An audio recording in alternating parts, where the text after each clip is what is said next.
Thank you so much for tuning in to Exit Ready. Hope you enjoyed today's episode. We're going to unpack ways for you to make your company more valuable so that when you get ready to exit, you can get the most money possible. Now to the show. Matt, thanks for coming on Exit Ready. How's it going today, man? Pretty good, Ryan. How about yourself? I'm great. I'm great. Other than the cedar fever, I don't know if y'all have that where you're at, but man, it hadn't rained here in so long, and so my throat's a little bit scratchy and got to start coughing every now and then. But other than that, it's cold, but it's good. It's good. So, give a quick introduction of who you are and kind of what you do, and we'll go from there. Yeah, so I'm Matt Ragudo, and I pretty much have been in the financial space for a little over a decade now, and helping business owners retire, helping them with health insurance. That's kind of my forte. I started off as a financial advisor over at company starts with A. You can look it up, and I was in the niche of helping business owners who are making that transition into retiring. And I mean, that's what I did for a good 6 7 years. And then I decided to start my own insurance agency, so I did that for about 4 or 5 years. And then that agency kind of dissolved. I started doing my own thing, and I was brought on for consulting, selling an insurance agency, evaluating the insurance agency, and just a whole mishmash of all kinds of stuff in the financial world. So it's been crazy, but that's my unscripted crazy backstory.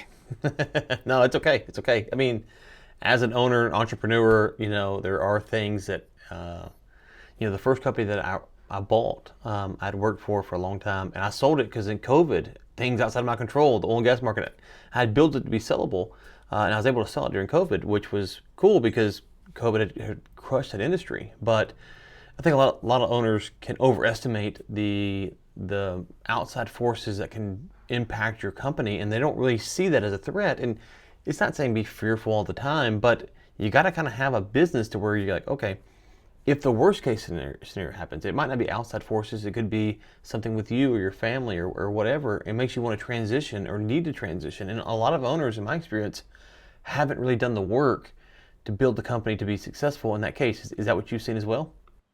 Oh yeah, for sure. And I mentioned my insurance agency dissolved. That was also during COVID. And pretty much what had happened was, we did Medicare insurance, which was a one-on-one fragile population. Anyone 65 or older or with, chronic illnesses, we could not meet them.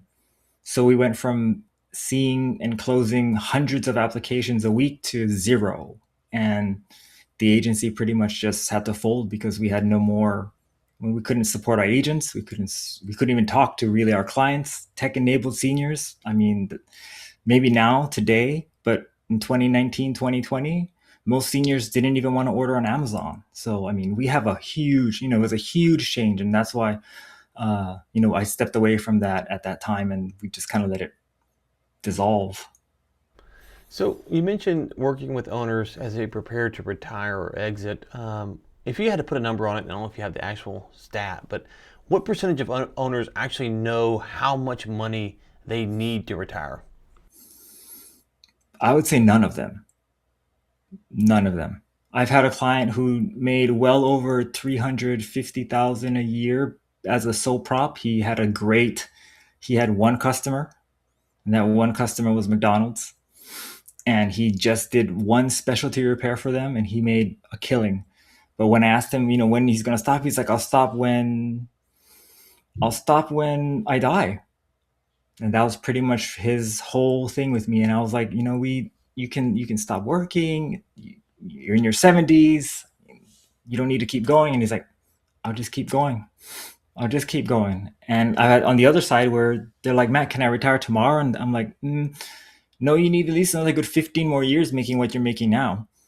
So a lot of them just have no clue, and they think it's some magical, you know, like I'll call them one morning and I'll be like, you made it. When actually it's a lot more, especially if there's a business involved, there's a lot more planning. The worst case scenario that I've seen someone retire, and I promise I'll tie it back into something that's worthwhile, is I had a restaurant owner couple. They retired and they gave their restaurant to their daughter and her husband. And the deal was that it would pretty much pay the restaurant's income. Part of it would go to pay mom and dad. And the restaurant didn't make as much money as they wanted to when the mom and dad retired. There's things, operational stress, right? I mean, four people down to two people because mom and dad and daughter and son were running it, and now it's just daughter and son. So there were some growing pains, and I would say that number one thing that really hurt them was that they didn't really plan for that transition at all. They had no idea how much things cost, inventory. It was literally, this is how they told me they did records. They would write down inventory on a post-it note, and then they would stick the post-it note on the refrigerator. And when it's time to deposit money, they would just take a bag to the bank at 2:30 on Friday. And at the end of the year, there was a shoebox. They gave it to some accountant who said they'd do it for them, and that was it. That was the business. And when the kids took over, I mean, that's all the instruction they were given. Well, it's funny you said that because I told a story the other day about a company that I came across, and I think they're doing, I can't remember the number. Maybe I told it on this episode. Anyways, a couple $1 million a year, and all paper records. And so they went to merge, and or they wanted to go to market first, and then they were going to merge. And the last time I heard, which is, it's been a while now, the company that wanted to merge with them couldn't merge with them because they couldn't even get their records in order. And then someone commented, "There's no way this is actually real." I was like, no, it's real. The internet fools you into thinking that everyone's buttoned up, and that's what I've learned from talking to so many owners is, in reality, where you're at is probably where a lot of people are. I mean, there are extreme scenarios, but we all go through ups and downs and do stuff not best practices. And so it's almost kind of embarrassing, but the flip side of that is owners will hear from other owners who are doing things well, and it kind of jades them like, oh, I'm going to sell my company for this much money. It's like, well, that person actually did the right thing. Like you ran it how a lot of people are running it. But when it comes to selling, it's like, no, now these things really matter. And it kind of gets lost in translation because they're talking to their buddy. They both play at the same golf course. They kind of drive the same car. But he was actually building out something that people wanted to buy. And a lot of owners, we were talking offline, I think that they have to realize that the buyer is the customer. That is the person you're selling the company to. And so if you understand how to sell a roof or a hamburger or whatever it is, you understand your customer. When you go to sell your business, you have to understand your customer, and that is the buyer. And it seems like that's really lost in translation. So if you're an owner right now, and you're like, I don't know how much I need to retire. Like, how long does it actually take to figure that number out? We could, to be honest, as long as they're honest with me when I do a consultation, we can figure it out in the better part of an hour. It is a mathematical equation that you have to be able to live with. Like, how much do you need in your retirement? Like, not to the penny, but at least to the $1,000 mark. How much are you making now? And we just, extrapolate the thing over the time period. Do we need to make more money? In most people's cases, yes. But I would say that until you have that number in your mind, a lot of people, especially business owners, they're just in it, right? They're just grinding. They're like, I made payroll this week. I paid all the bills off. I got 2 weeks of runway. Let's keep going, right? Especially for those people with that mentality, it almost feels like you're defeating yourself by saying, this is how much I need to retire, and I'm not anywhere near that. But when you have clarity, I mean, it does give you at least some form of a goal and some form of comfort, right? You're not chasing or fighting this imaginary huge monster. You might be fighting a huge monster, but at least now you can see it. Yeah, and I think that you mentioned the owner earlier, and some people want to work till they die. Okay, so again, that's fine. But I love sports. Got Texas Tech hat on here, and I've coached sports and stuff like that. And so, I think of entrepreneurship as a game, and we all kind of say that, oh, it's a game, it's a game, it's a game. Well, if it's a game, you have to win the game. And on some level, winning the game is making payroll. Like, that's part of the game. That's getting a first down, if you will. But to actually win the game, you have to win the championship. And in this case, the championship is retiring at some point. And that could be from an exit or retiring with enough investments that it doesn't really matter. But you have to figure out which game you're playing. If it's going to sell, to harvest that value, or just retire with investments. You got to understand what that number is. And I think a lot of owners kind of go, to your point, they're like, I'm busy. It's like, well, no, okay, well, sit down and figure that math out. and then understand how best to get that math for you. So, like I've said before, I currently run what you call a lifestyle business, and I understand by running a lifestyle business, I have to do things a different way to retire. Like I can't sell this in 20 years. Now, my kids work in the business. If they decide at some point they want to buy or hire some person, okay, and I want to sell to them or go third party, I understand it's going to take several years to reorientate my business to make sure it's sellable. Like it's not, I can't just do that overnight. And so I know the game that I'm playing, and if I want to play a different game, the transition for that. But a lot of owners build what we call maybe a lifestyle business, and then they want to play a different game at the end. It's like there's no opponents in the field, if you will. There's no one to buy your game at that point because you built something different. And so, is that a messaging thing that gets out there and owners miss? Like, why is that such a discrepancy for owners? Yeah, so I'll go back to the story with the mother and father who sold their business to their kids. They initially wanted to sell it to the open market, but no one would buy a business that relied on post-it notes and a box of receipts, right? That's like horror stories if you talk to brokers. So they decide to be an owner and sell it off to their kids as like a revenue stream, right? Like a earn out, but a earn out forever. Turn their business into an annuity or a pension of some sort, right? So a lot of them, especially, they don't understand that it needs to be process transfer. So you're not transferring like this, you know, TIN number and stuff. It's That's important. You need those things, but it's mostly about processes. So with this company, fortunately, with this restaurant, they came to me and they paid my fee, and my fee at that time was 10 grand a year. So they paid that, and we were able to turn their business from making, I'd say they were take home 60-ish thousand to take home of like a little over 150. So we processed everything. We mapped out the menu, right? We did all the boring stuff, costs, customer. The reason why they actually were very successful, the customer segregation was amazing. So they they're in a terrible location, but they had customer loyalty, and their prices didn't rise for like 7 years. So we slowly ramped up the prices, slowly reconfigured their menu, and yeah, they had a really steady and sturdy and strong consumer base. Business people, like, I was a financial planner at the time, so I'd have client meetings there. Other lawyers, other people of means had meetings there, and I observed that. So we weren't catering to the lower cost people. So understand that consumer segregation part and figure out who is their loyal customers, and then the processes around that. I would say that they probably could sell it today. I don't know how much, but I know that they could, and they survived through COVID. They did extremely well through COVID. So I can just say that a lot of owners, they miss out because they think that, they try and keep way too much of that business acumen or that business savviness to themselves and never put it to paper because they feel like they're losing maybe an identity. They're like, only I can do this, even though the only I can do this is some algorithm that they've just trained themselves on recognizing, right? So I think for the two games that they're playing, they have to realize that they're not playing two games. The lifestyle business can turn into a real business if you just put processes to it and you market it, right? Even for yourself, like it's a lifestyle business. You want to keep it that way. That's great. You want to keep all the things, you want to be fluid. And hey, I run the same thing. I wouldn't sell my book even if I could.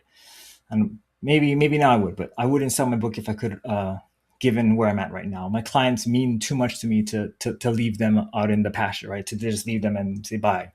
So, but to make the game more efficient, I feel like, having processes, and I have email sequences that I built out. I have scripts that I use.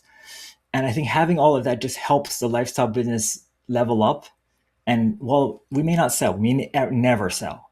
But to your point, if something were to happen and it could be sold and someone could help our clients in the future, I think it'd be best to set ourselves up for that. And that's what a lot of these family run or small businesses with less than 2 or 3 employees, that's where they lose it, because they feel like if they told their employees everything that they do, somehow the employee could think like they could take the playbook and run it themselves. That's usually never the case. No employee is going to shine. Well, maybe a few, but that's not you can, hire better for that, or you can have loyalty or build in trust to your team members for that. But it's that thing that I think that's the most scary. Even for myself, when I was building up the agency, I would pour out everything into the agency. Right, this is exactly what these are my templates, the letters I sent to my clients. And I remember my under agent, he's telling me, "Hey, like, why are you giving them all this stuff? Like, you've been doing this for 8 years. You're giving like good advice that you would sell, and you're giving it to them for free." And I said, "Well, we're building a business. This is a operation."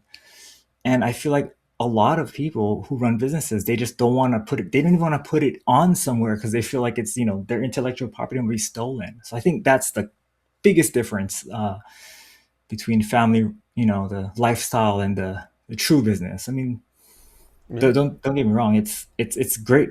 Lifestyle businesses are great, but I think maybe we can level the playing field by being a like superstar lifestyle business. Well, well, and to your point though, if you took over, I don't know, are you a sports fan?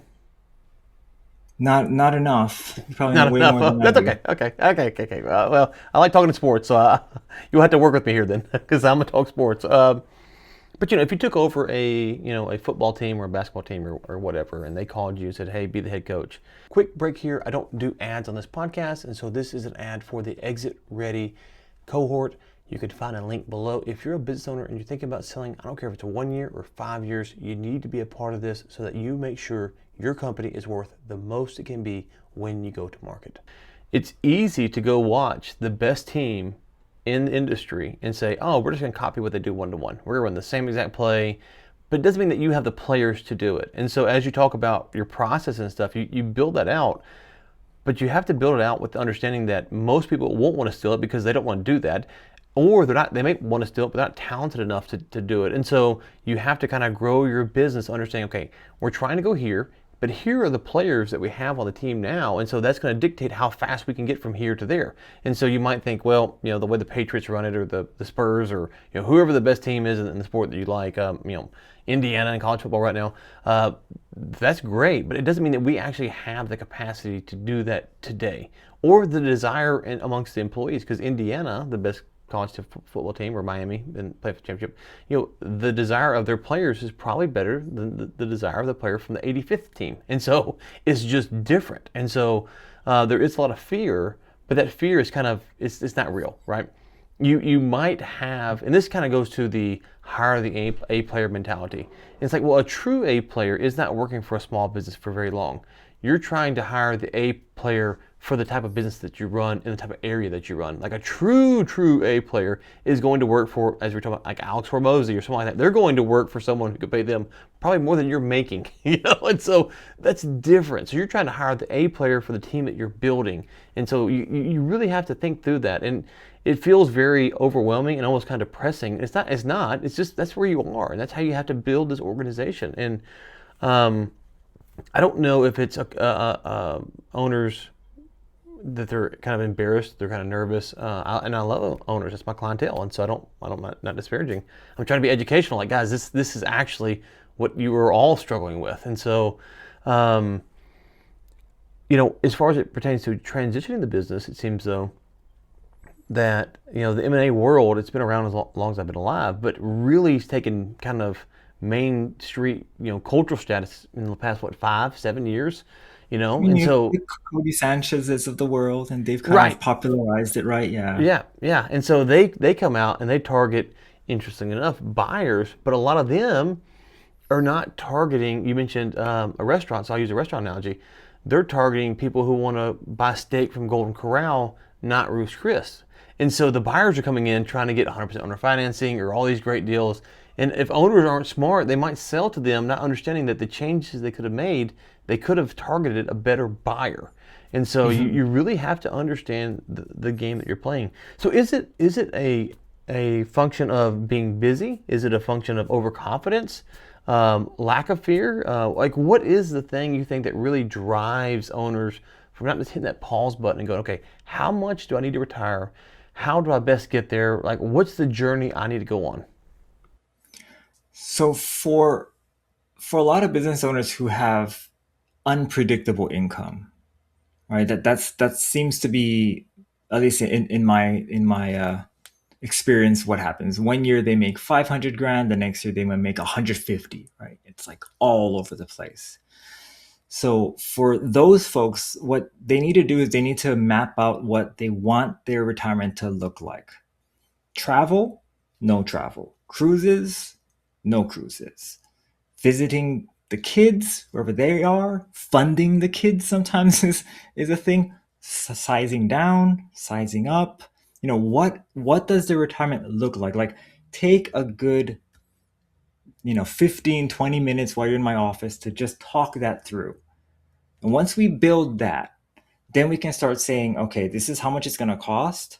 This is how we can get that income for the rest of your life, right? We need to figure out when your business money stops paying you every 2 weeks or every month or whenever you take out a draw, how do we not go bankrupt? How do we continue funding this life? And for a lot of business owners who are in the grind, they just don't know. And a lot of times when they come, and they show us the books, right? They're the ones who are making a lot. Obviously, they are very proud. But there are a few that you run a business and you're only making $80,000, $90,000 a year. It's a good business on the outside, but the books don't look so good. Then you have to be honest with yourself and say, hey, like, is 80,000 like how much I should be making? Like, do I need to think long and hard about this to fix the business, to make it either more profitable or marketable, right? To find the right buyer? Or, and this is going to sound terrible, and I've made this suggestion jokingly to a client, like, is it better for you to just go and work somewhere else? Right? And those conversations are really hard to have, I'll be honest. But a lot of these business owners, they need to have this kind of conversation in order to, turn on the drive again and be like, yes, I need to make fixes and then ask for help. Because I'm sure you experience this a lot, but a lot of business owners, like, they don't think that other people can help them. They're like, no one knows my business as well as I do. No one understands my customers as well as I do. Nobody understands how much work we do. No one, it's 12 hours a day. And you're like, well, what are you doing for those 12 hours? Like, how can we better construct your day? And my normal planning fee was $2,500. So if they paid me the extra $7,500, it would be to do a deep dive on their business and do a full kind of workup, right? Like, from, like I said, inventory help to menu, pricing structure, consumer segregation. I do the whole shebang because my degree from college was in corporate finance. So that's kind of where my academia comes from. But a lot of owners, they're just scared to show you the cards. And then when they show you the cards, they're even more afraid to take advice. So it's just, and not everybody, but in my experience, a lot of them do have that little bit of, kind of, you don't know my stuff as well as I do. So hold your tongue there. But And that's I what I always think. tell owners, I don't understand your business. Like, I can't go run your company. I don't understand the ins and outs of all the stuff. And so what I've tried to do with the clients is ask them questions. Well, why does that bother you? What's your concern here? What would change if you did this? Why aren't you doing this? And then a lot of times they will then answer the question themselves. And then you go, okay, so you're afraid about this. If we did that, would you feel that much different? Yes, no, I'm not sure. Yes, you would feel different. Then let's go do that. No, that wouldn't change anything. So that's not really a concern in the way that you phrased it, because if you found out that wasn't really a risk in this case, then it's so that concern is driving everything. So it's like, oh, it's not going to change anything. Then okay, then this is a guiding principle for you. Maybe, well, then let's run two different plays at one time to see how that tension actually makes you feel, because you're not really sure. And so, yeah, I think owners are kind of reserved and they're kind of protective, and I get that. But I found that you're just asking them the questions like, why are you concerned about this? Like, because I don't understand. Like, I'm not you. I don't understand Mhm. all your personal finances. I don't get all that. Okay, cool. So why is this a concern? Well, no one's ever told me the real risk. Okay.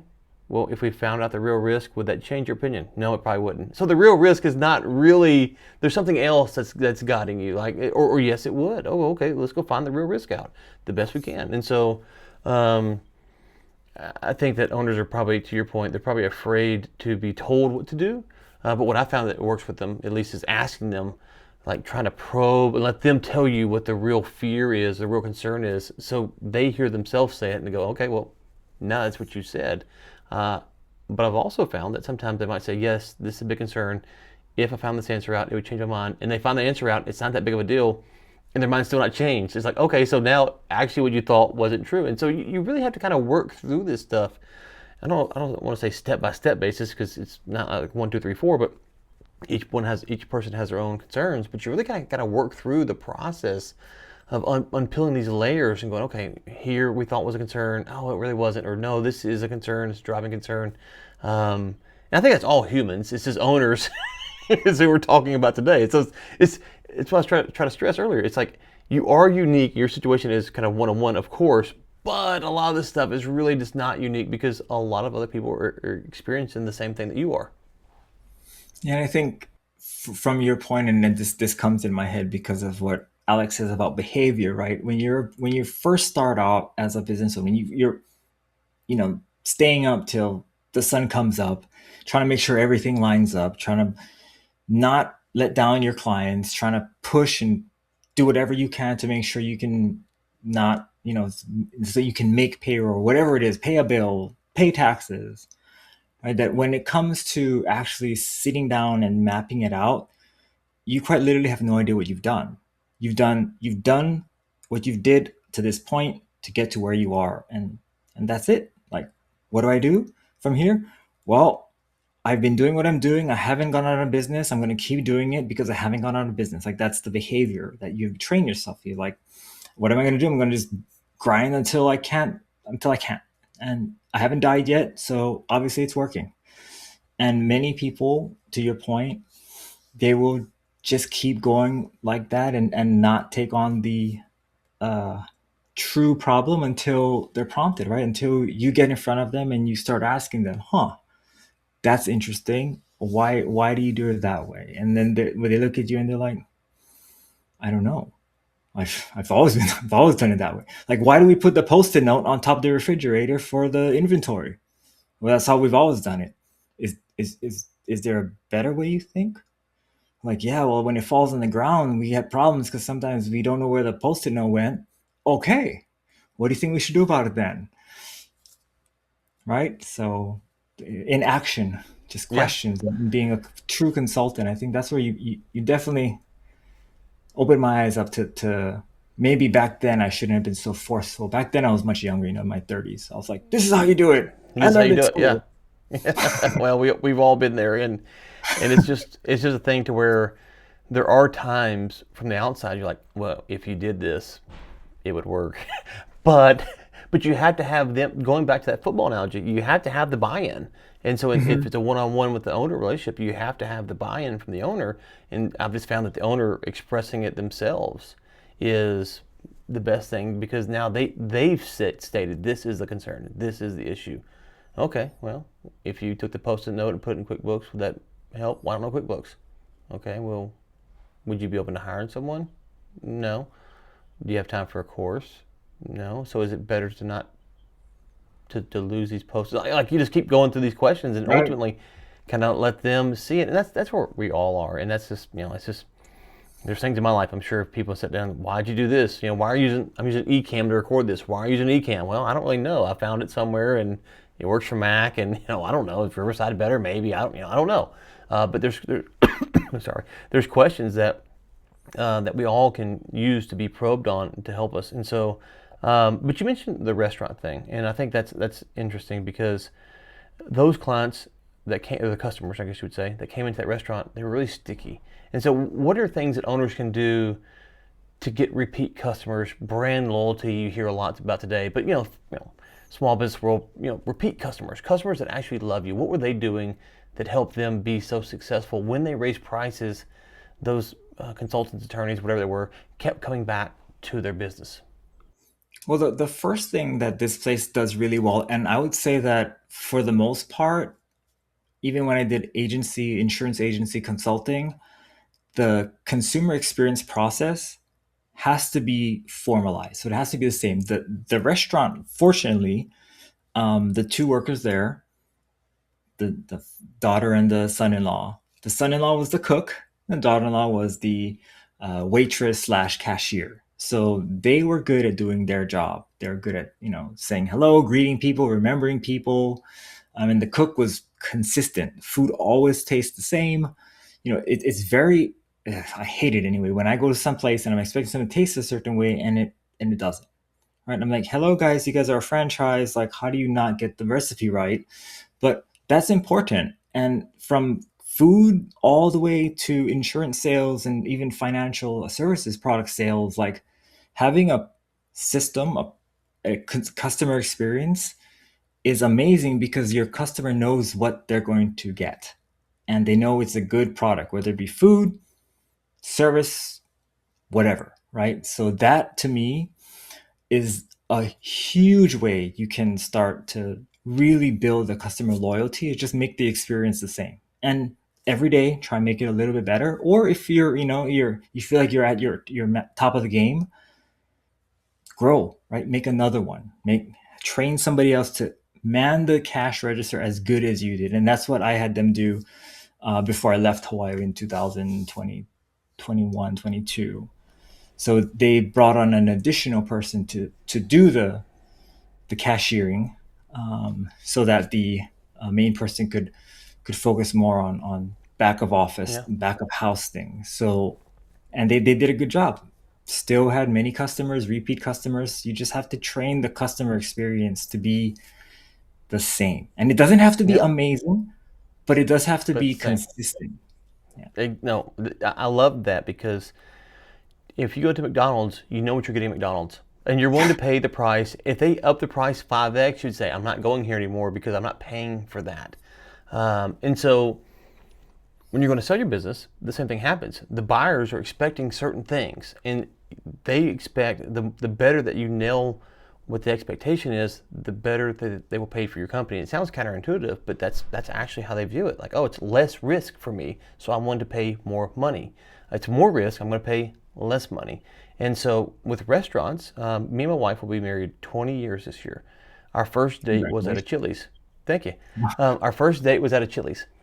We still go to Chili's this day. Not, I mean, it's sentimental value some, but we like the food at Chili's. And so for 20 years, we've gone to Chili's. Now, there has been a few times like, man, they've changed the menu. It doesn't taste as good as it used to. I think they fixed some of that. But in the town we live in, if we've been to 15 different restaurants here, maybe. We've been here almost 10 years now. Maybe 15 different restaurants. I don't know. I have to sit down. And one of them was Chili's. One of them was a small chain, so we've been to before we moved here. Obviously, count McDonald's and Chick-fil-A if you're counting all those. And so, when it comes to restaurants, we don't, as humans, very rarely will we venture out to try a lot of new spots. If there's a new restaurant in town, you might say, okay, I'm going to try that, but you try that with the expectation that it's something new. But if it's a random Tuesday night and you want to get some food, you go to the place that you've gone to over and over and over again because you know what you're getting and what to expect and all that stuff.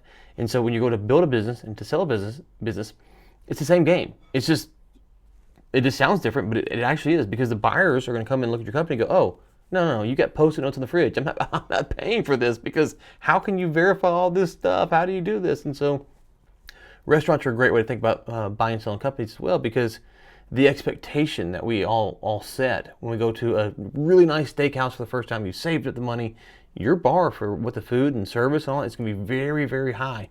If it's Tuesday night, the kids are hungry, you drive through McDonald's and you kind of know what you're going to get, And so it's another great way to think about it, which is, I don't know the stats on people trying new restaurants, but I'm guessing it's pretty low. We're all kind of scared to go try something new.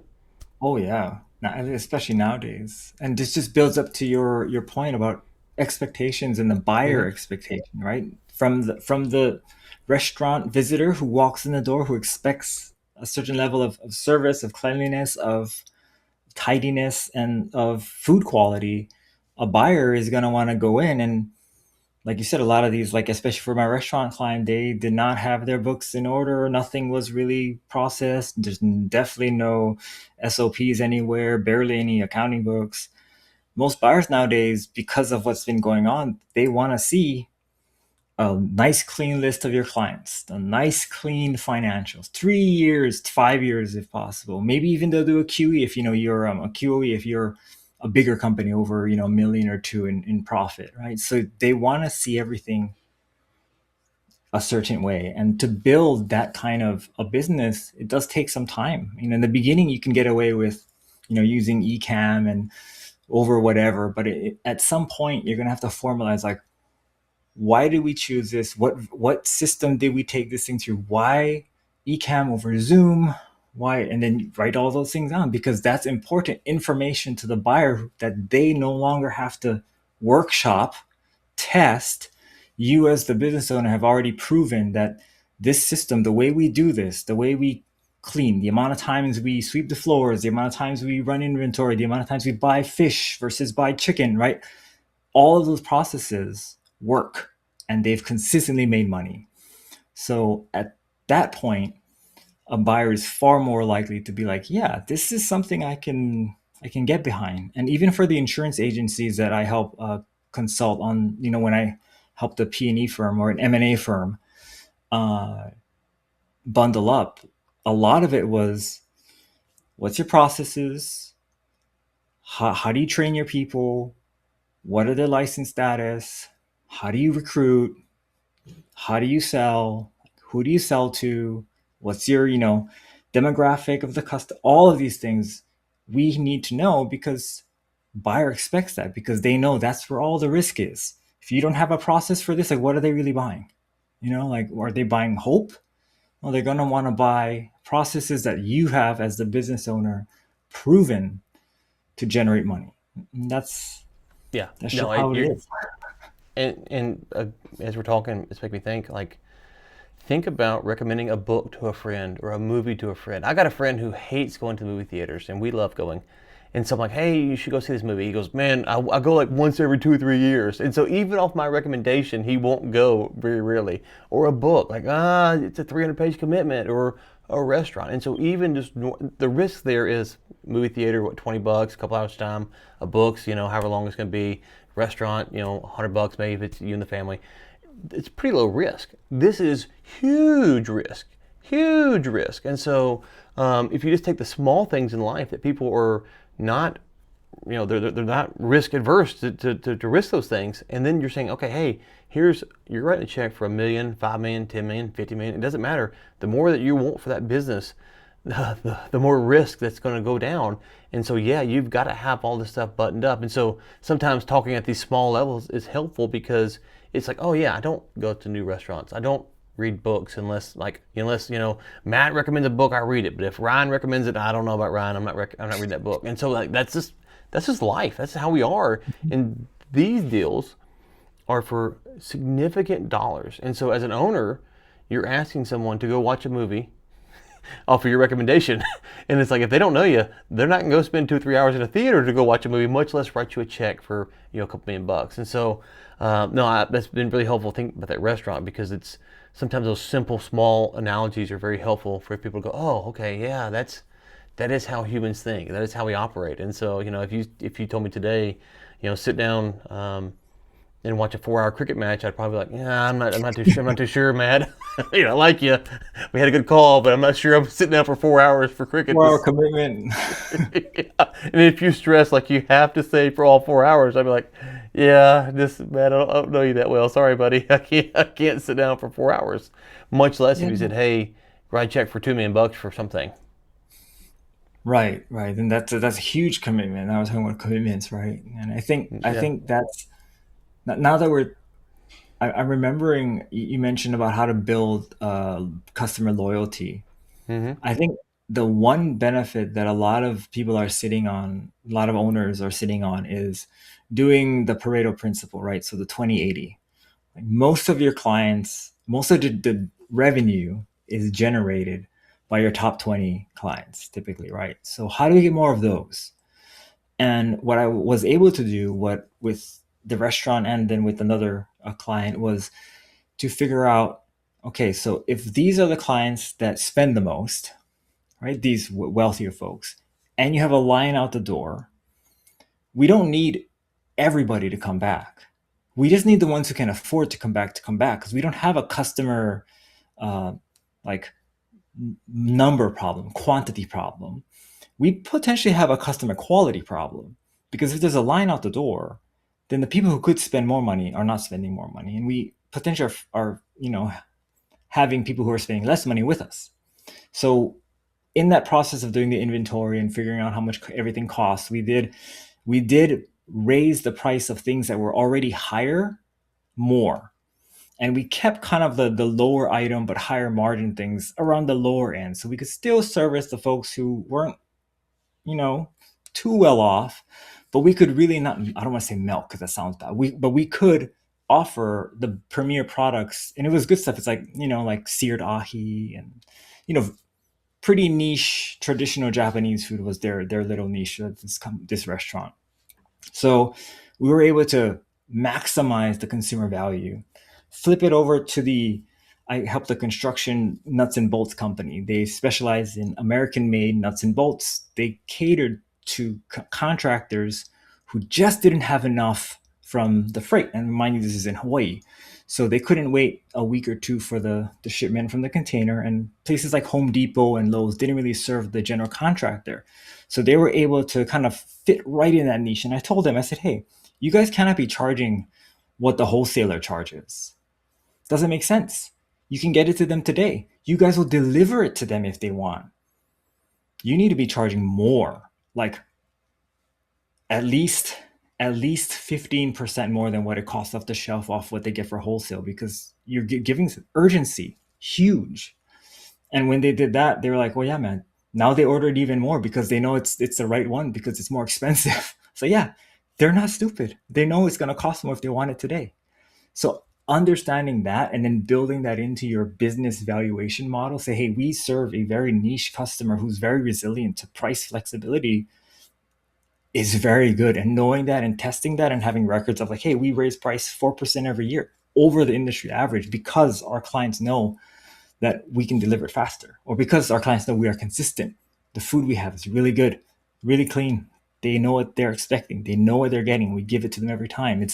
It's very powerful when you're building kind of that narrative behind your story, right? Like, why are you selling for 4x when, so-and-so down the street sold for 3? Our customers are better. Our service is better. Can you prove it? Yes, we can. Yeah. Big Well, difference. and yeah, pricing is a thing that's, you said you don't want to make it sound bad like you're milking them, but, and I get why you're saying that. But pricing is something where you have like the Walmarts of the world, like always low prices. Well, Walmart is trying to capture a certain market. Like that's what they're trying to do. And so we kind of go, oh, you're going to milk them. And I've told this story a few times now, but, let's say that you have a business and you have, I don't know, $1 million in EBITDA, or maybe 2 million, whatever. If you paid me $500,000, I could show you how to add, a couple $1,000,000 when you exit on your business. And it's not that I'm a genius, I just kind of know the levers and stuff like that. Now, if you're an owner and you hear that and you go, well, what if it goes wrong? That's the same thing that buyers are asking. And so, but I could sell that same information for a free tweet on the podcast. Like it's so the price is in the eye of the beholder, right? That's where the value becomes. And so, I always kind of tell that story because I told it to someone. I said, well, pay me $500,000 and I'll tell you how to make an extra $2 million when they sell. And they go, well, what if it goes wrong? I'm like, well, yeah, right. That's the risk. That's the risk. And I can put a tweet, I can put a book, I can put it on a podcast. And so you go, well, what is the value of that information? Well, for one person, it's nothing. They won't pay for it ever. For some person, and if you want to pay $500,000, call me. I'm happy to do it for you.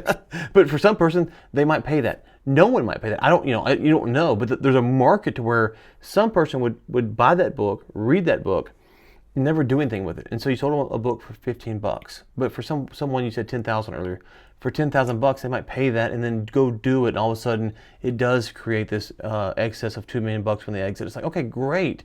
Is the market for that $10,000? Well, how fast and speed and quality, all those things become variables. And so pricing is something that you had to focus on, you had to figure it out, and you have to understand that when you up your rates, that there is a different expectation.